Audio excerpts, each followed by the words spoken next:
Vamos agora ao encontro de Sérgio Monte, que está já adjunto da UGT. Sérgio Monte, bom dia, bem-vindo ao Fórum TSF. Pedi-lhe um primeiro comentário em nome da UGT, esta decisão do Presidente da República de promulgar este aumento, mas aqui com estas chamadas de atenção. Muito bom dia.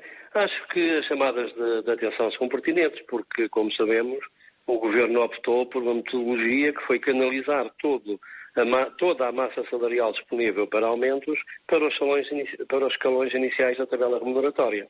Isto, ao mesmo tempo, vem dar um sinal claro que o salário mínimo no setor privado poderia ser superior aos 600 euros, como o UGT sempre defendeu.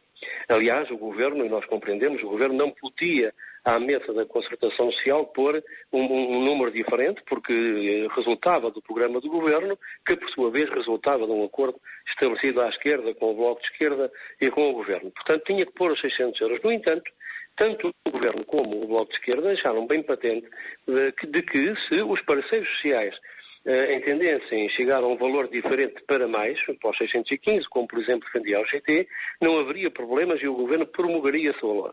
O que é que veio a acontecer?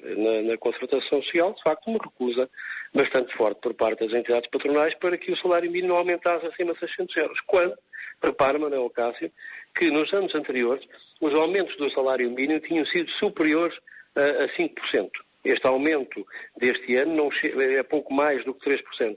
E, portanto, mesmo considerando aqueles vaticínios que alguns comentadores e algumas instituições faziam de que haveria uma catástrofe se houvesse aumento de salário mínimo, haveria despedimentos, falências, etc. Não, felizmente isso não aconteceu. Veio-se a verificar durante 2018 que a economia absorveu plenamente o aumento do salário mínimo e, aliás, foi um ano em que o impacto do aumento do salário mínimo na massa salarial das empresas foi quase residual, foi quase 0,1%.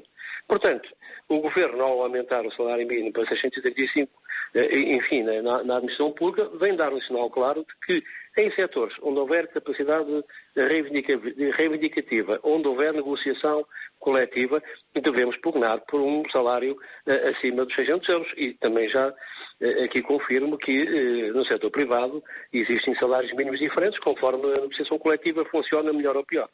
A questão aqui é qual é, permita-me aqui a redundância, o mínimo dos mínimos. E aqui o mínimo dos mínimos é diferente. Isso faz sentido para o GT?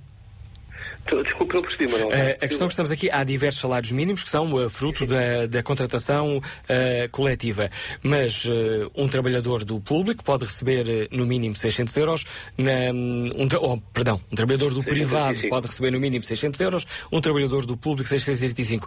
Esta diferença, quando estamos a falar mesmo dos mínimos, faz sentido é aceitável para o GT ou deveria ser corrigida? Não, achamos que deveria ser corrigida. Isso não faz sentido. O próprio Governo aumentar.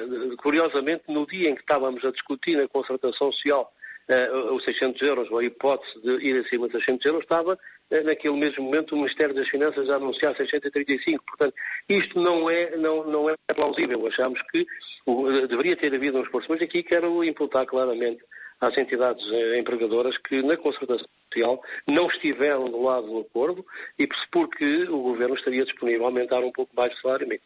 Sérgio Monte, não lhe roubo mais tempo. Obrigado por ter aceitado o convite para participar neste debate que hoje aqui fazemos no Fórum TSF. A posição do secretário da UGT, aqui pela voz do secretário-geral adjunto desta central sindical.